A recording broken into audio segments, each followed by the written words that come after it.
Told Kodak, shoot that bitch, we finna blow up. For real, for real. When you brand up, get your bands up, man. Go get your dough up, man. It's Kodak blow up. And shout out Kodak blow up, you know what I'm saying? Kodak blow up, Real nigga, man. Fuck Kodak blow up, nigga. You fuck Kodak blow up, fuck with me. Hey.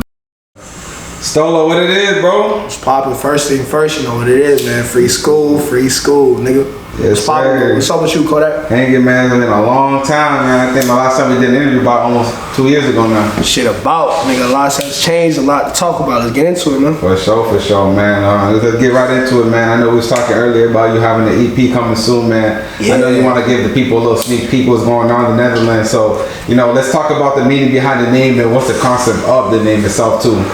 Shit. I ain't gonna get into it too much, but I got a project coming out, little EP, about 5 songs, maybe 6 if I'm generous. It's called Netherland. Basically, we're gonna take a childhood story of Peter Pan, give it its own little switch up, give everyone something, you know, to relate to, because everybody know the story of Peter Pan, you know. So we're gonna turn Netherland to a whole different concept, a whole different meaning, a whole different, you know. So you gonna feel it. I ain't gonna get too much into it, because I want y'all to hear it for yourselves. And then on the next interview, I'll tell you about it, how I took it, so y'all can compare y'all ways to mine, you know? For sure. So, like, even coming up with the name and everything, besides that, like, what made you want to, like, put everything orchestrated the way you do? You don't have to tell the people, like, what you do with the EP, but, you know, like, what made you want to put it the way you have it right now? Shit, long story short, I was in a hot box with my twin, and we just smoking, and shit, next thing you know, one freestyle turned to another. We like, damn, I gotta turn this shit to a tape. You feel me? And all the freestyle, they all started to line up. There was storyline after storyline after storyline. So it's like, shit, it's just something that happened in the moment, and damn, I just went out like a dummy. Y'all saw that? Something that happened in the moment. Something that happened in the moment, and we took it to a whole nother extent. We started building off of it. We started creating more and creating more and more and more. And we realized, yo, it's deeper than what it really seemed, you know? No, that's what's up, man, because I know you had dropped the EP recently and everything, you know, you're going crazy with that, so I'm pretty sure right now, when you do drop this one, it's going to be 10 times on the next level. Yeah. Let's get a little in tune, though, with the last EP for the people that probably haven't got to listen to it. Yeah, Out of Retirement, man. If y'all ain't heard it yet, nigga, tune in now, man. Out of Retirement tape, basically, I came up with that name because, shit, I started rapping at 16. I started at 16, but I didn't really, I still barely take this shit serious now, but I started and I dropped a couple songs, I hit some numbers, and it was going really swell, really swell, and I just stopped. I stopped making music because shit happens, you know. So when I came back about, you know, I was always creating, but I wasn't dropping. So I was always dropping content on my Instagram, dropping this, teasing that, you know, snippet after snippet, but I didn't drop nothing. And that's why I named this project that I just dropped Out of Retirement, because shit, it felt like I was pretty much in retirement, you know. I just dropped a couple songs and left, did my thing, and, you know, got up out of there.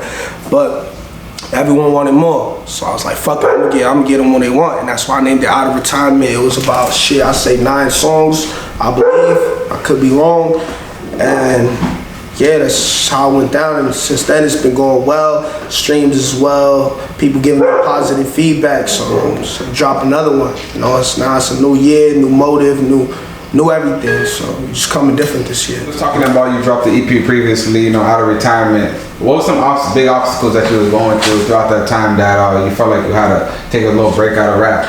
Shit, to be honest, bro, this shit stressful, man. You ever ask another man that make music and do all this shit, bro? It's a lot of shit that come behind the scenes. It's not just getting behind the mic, dropping some shit, and, you know, letting it rock, bro. It's like, shit, people will real life sit down and break you down and be like, yo, you're not working hard enough, you're not this, you're not that.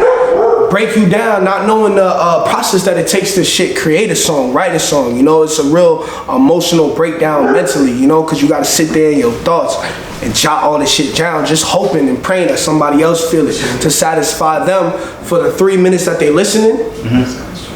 And it satisfies them for them 3 minutes, right? But it took you weeks to write that. You feel me? So it's like, bro, it's a lot of shit that go on. Yeah, because they always rush you. No matter what you do, shit, you could drop. Shit, I dropped the project, nigga, 9, 10 songs. You feel me? 2 days after that, when's the next one? You feel how that shit played out. Like, so it's like, bro, it's like people constantly want more and more and more. And sometimes, bro, you just gotta you gotta calm yourself down, you know, take it slower, because you're gonna stress yourself out trying to write and jot all these feelings, praying and hoping somebody else feel it. You know, when you gotta worry about, you know, making sure that you're not rushing it, because quality is everything, not quantity.